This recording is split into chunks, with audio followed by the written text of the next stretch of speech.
네, 여러분 안녕하세요. 미국을 말하다 아메리카노의 전혜성. 양규철 인사드립니다. 네, 반갑습니다. 반갑습니다. 네, 오늘은 여러 유통 아이템 중에서 미국에서 수입이 많이 이루어지고 있는 식품 유통에 관련돼서 실제 사례를 나누어 보도록 하겠습니다. 식품은 우선 한국 교민들이 미국에만 약 한 300만 명 정도 거주하는 걸로 이렇게 나타나고 있습니다.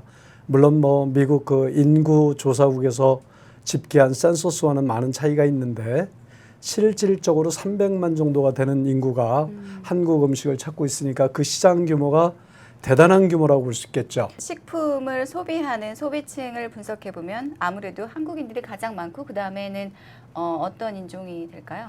지금 한류 열풍을 타고 모든 각 나라 사람들도 모든 한국 음식을 좋아하는 경향이 있고요.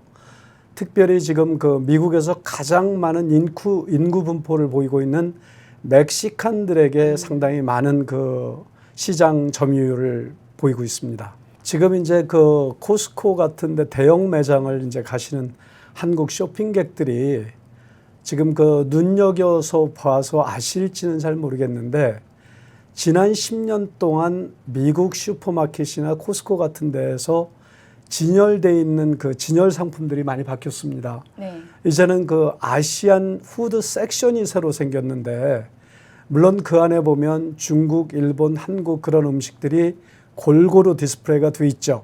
그렇죠. 그런데 이제 그 중에서도 조금 선두를 지키고 있는 게 CJ에서 만들어내는 만두류라든지 그런 관련되는 것들이 많이 있고 그리고 아직은 일본 사람들께 좀 많고 중국 제품들이 이제 만두라든지 튀김 종류 맞아요. 그런 종류로 이렇게 많이 나와 있고. 네, 소스들도 많이 봤어요. 차이니즈들 소스, 그렇죠? 그렇죠. 지금 한국 분들께서 월남국수 집에 가시면 핫소스를 다 아실 그렇죠. 텐데, 시라차 이런. 예, 실란트로와 같이 먹는 빨간 매운 소스는 전 세계적으로 아주 대박이 난 그런 소스입니다. 그쵸. 한국도 사실은 소스는 계속해서 소비가 이루어지기 때문에 한국 업체분들도 저는 이제 어떤 소스를 잘 개발하셔가지고 예를 들면 한국인들 매운맛하고 또 이제 여기 현지인의 입맛에 맞는 맛을 잘 R&D 개발하셔가지고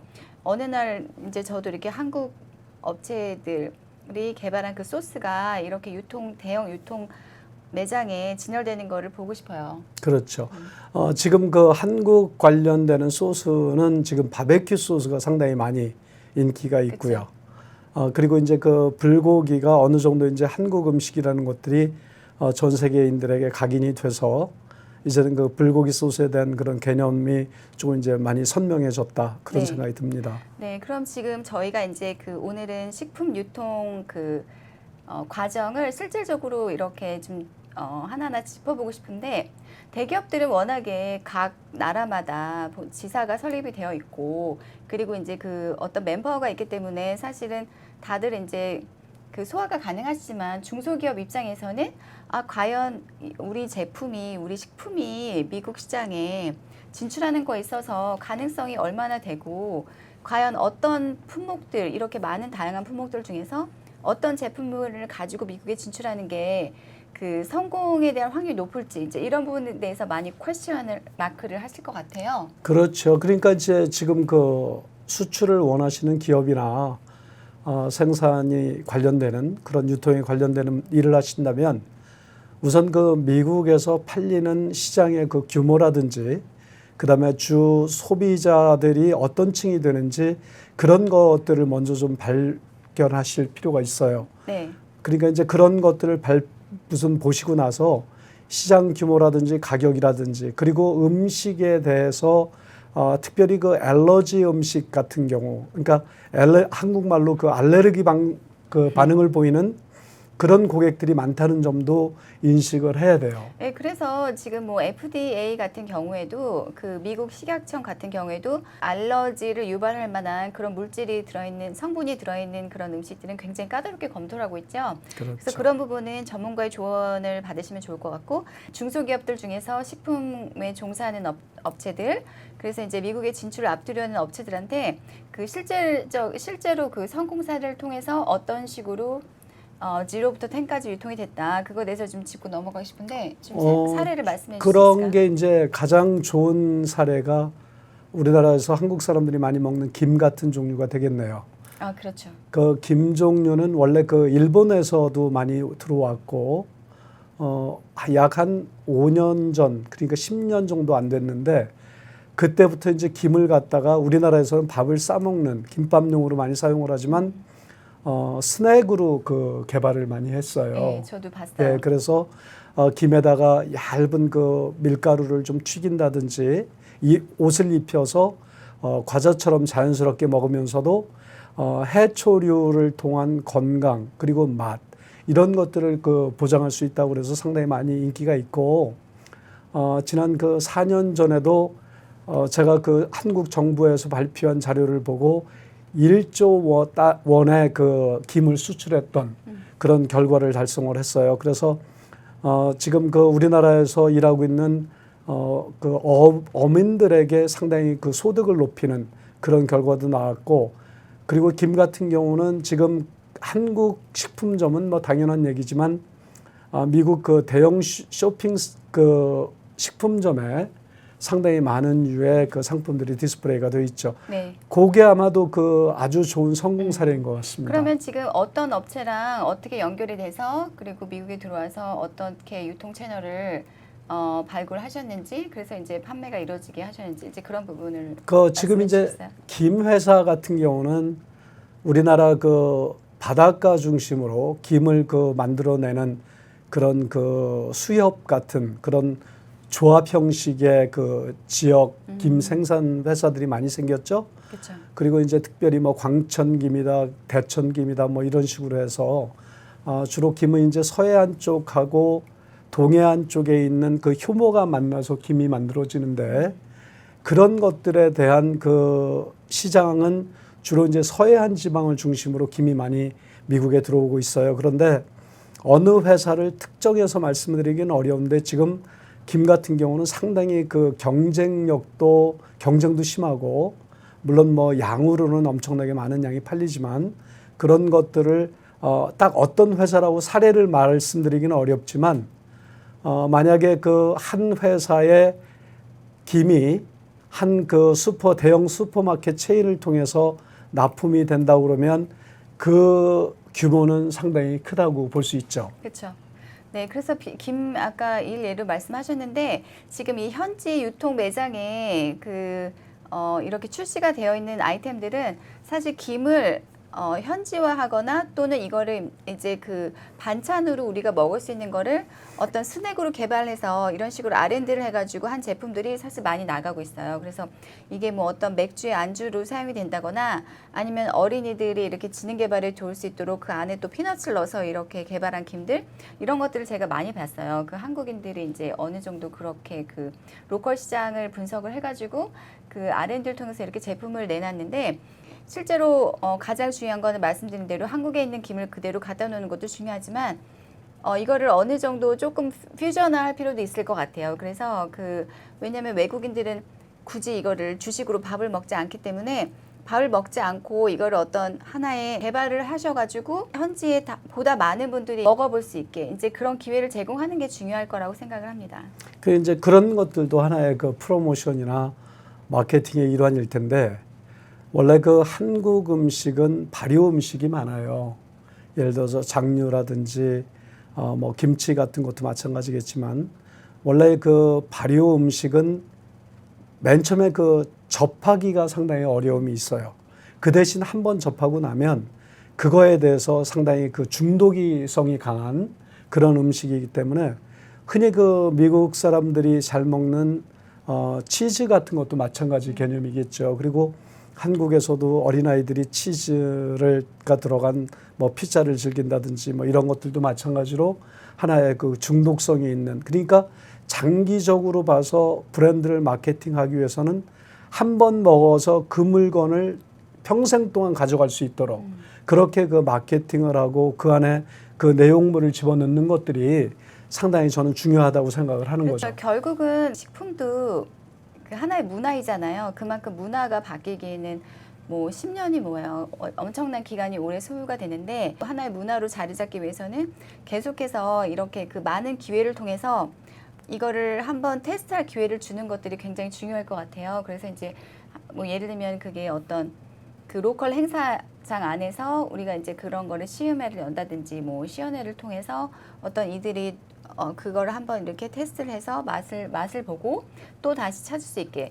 그래서 이제 그런 점진적인 노력들이 당연히 필요하겠고요. 예를 들면 이제 저희가 핸들링하고 있는 건강식품 같은 경우에는 이제 그 어떤 건강식품 그 자체가 굉장히 어떻게 보면 조금 까다롭죠. FDA에서 봤을 때는 거기에 이제 여러 가지 효능이 들어가기 때문에 2개월 정도의 등록을 하는데 시간이 소요되기 때문에 조금 더 테스트를 빨리 해보고 싶다. 정해진 시간 안에 그러면은 이걸 일반 식품으로 등록을 하셔서 일단 마켓 테스트를 보시는 게 되게 중요하고요.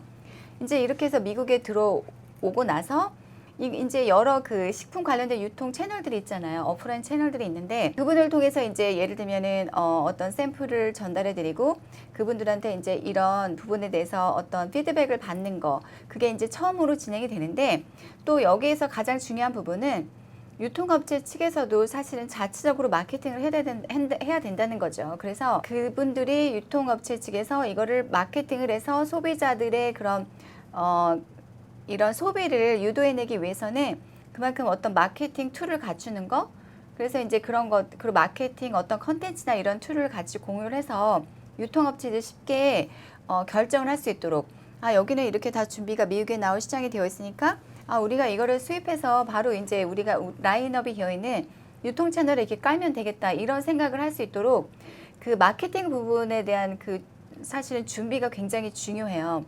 지금 말씀을 들어보니까 유통과 마케팅 이런 것들을 지금 계속 강조를 하시는데 뭐 여러 가지 방법이 있을 거예요. 마케팅을 잘해서 그 브랜드를 조금 이렇게 좀 알리고 나면 소비자들이 체인점에 와서 물건을 찾는 경우에는 물론 그 체인 회사에서는 당연히 물건을 사게 되죠. 그런 그 여러 가지 방법이 있는가 하면 아까 말씀하신 것처럼 시음회라든지 그런 그 마케팅 판촉 행사를 통해서 사람들이 한번 입에 대보게 하는 그런 그 노력이 필요한데 제가 한 5년 전에 그 빙그레 아이스크림을 가지고 한번 그 행사를 한번 한 적이 있어요. 그런데 그 아이스크림을 미국 체인 그 식품점 안에 디스플레이는 됐는데 아무도 안 가져가는 거예요. 왜냐하면 사람들이 머릿속에 익어 있던 유명 메이커들의 상품은 주저없이 잡아가는데 빙그레라는 그 아이스크림이 상당히 그 사람들한테는 새로운 거였죠. 그랬는데 그렇죠. 그거를 입에다가 한 번씩 물려주는 순간에 사람들의 표정이 바뀌었어요. 그래요? 그래서 제가 깜짝 놀란 거죠. 사실 네. 이제 우리 마케터 입장에서 그런 표정들을 다 캡처해가지고 이렇게 하나의 그 자료는 있어요. 예. 컨텐츠 하면은 이제 굉장히 어떻게 보면 다른 외국인들도 봤을 때 저건 정말 한번 먹어보고 싶다. 어떤 이런 느낌이 들 수 있도록. 그런 의지를 가질 수 있도록 그렇게 하는 게 되게 중요할 것 같고 실제로 운이 좋아서 첫 번째 예를 들면 대형 유통 채널을 만났어요. 그래서 그 구매팀으로부터 어떤 샘플에 대한 어떤 의뢰를 초기 오더를 받았어요. 그런다고 치더라도 이게 실제로 현지의 그 소비자들한테 반응이 좋아서 계속 재구매가 이루어지지 않으면 그 다음에 오더가 끊긴다는 거죠. 그래서 그렇죠. 업체 입장에서도 끊임없는 그런 마케팅 전략을 세우셔가지고 그 유통 채널 바이어 발굴 중요하지만 계속해서 이런 어떤 서포트가 이루어지지 않으면 실제로 단기 물량으로 끝날 수 있다. 단기 그 수출로 끝날 수 있다는 걸 염두에 두시고 저는 그런 부분에 대해서 플래닝을 꼭 하셨으면 좋겠습니다. 물건이 한번 들어가서 재오다가 이루어지지 않으면 그 물건은 다시 들어갈 수 있는 찬스를 잃어요. 그렇죠. 결국은 뭐냐면 안 하느니만 못한 결과가 나오는데 왜냐하면 그 안 좋은 그 임프레이션만 심어주고 나오게 되는 거거든요. 그렇기 때문에 그런 것들을 없애기 위해서 회사에서는 판촉 직원을 고용해서 디스플레이라든지 그리고 여러 가지 광고라든지 그런 그 프로모션 활동을 통해서 회사 제품에 대한 이미지를 이렇게 좀 높이는 그런 일들을 하는 거죠. 네. 지금까지 말씀드린 거를 기반으로 해서 그리고 그 모든 식품점이나 대형 백화점이나 모든 곳에는 바이어를 일을 하고 있는 그런 에이전트가 있습니다. 네, 그렇죠. 그 에이전트들하고의 어떤 그 커넥트가 필요한데 그런 에이전트는 미팅 셋업하기도 어렵고 어떤 사람이 어떤 제품을 취급하는지도 어렵습니다. 그래서 실질적으로 처음에 미국의 그 식품점이나 이런 곳에 식품을 납품하기 위해서는 한국 체인이 아니라 그러면 반드시 브로커를 통하시는 것들이 도움이 됩니다. 그 일을 해본 사람이라든지 아니면 그 경험이 있는 네트워크 있는 사람들과 상의하시면 훨씬 더 빠르고 제대로 들어갈 수 있고 결제 조건이라든지 그 반품에 대한 그 팔리시 같은 것들도 조정할 수 있으니까 그런 점들을 좀 염두에 두시고 준비를 하시면 좋을 거라고 생각합니다. 네, 실제로 미국 로컬에 있는 그런 대형 유통 매장들은 그 담당자 이름 자체도 알아내기가 힘들어요. 노출 안 하고 있고, 왜냐면 너무나 워낙에 많은 분들이 많은 업체에서 샘플을 이곳저곳에서 다 보내기 때문에 사실 관심이 없고, 특히나 이런 지금 현재까지 납품되지 않는 신규 제품의 경우에는 또 이제 그 담당자가 따로 있는데 이름 자체나 컨택 포인트가 노출이 안 되기 때문에 말씀하신 대로 그런 쪽에 라인업이 되어 있는 분들을 이제 뭐 저희를 포함해서 그런 분들을 통해서 하시는 게 지름길이라고 말씀드리고요. 예년 같은 경우를 보면은 그 건강식품 관련된 아무래도 코비드 동안에 건강에 대한 그 염려들이 많아지다 보니까 그 홍삼 관련 제품이나 그리고 김 제품들 뭐 이런 건강식품 관련된 업체들은 상당히 이제 매출면에서 수혜를 봤다고 보고요. 그 밖에 이제 업체들도 이런 부분은 사례를 고려하셔서 어쨌든 이제 진출을 원하시면 이런 아이템이 미국 현지에 맞는지 기간은 어느 정도 걸리는지 예를 들면은 우리가 어느 정도의 매출을 앞으로 내다볼 수 있는지 이런 부분에 대해서 궁금한 사항이 있으시면 저희한테 문의 주시고요. 오늘은 여기서 마무리하도록 하겠습니다. 도움이 되셨길 바라고요. 거기 구독 버튼 눌러주시면 저희가 업데이트되는 그 비디오 영상 받아보실 수 있습니다. 그럼 이렇게 마치겠습니다. 감사합니다. 감사합니다.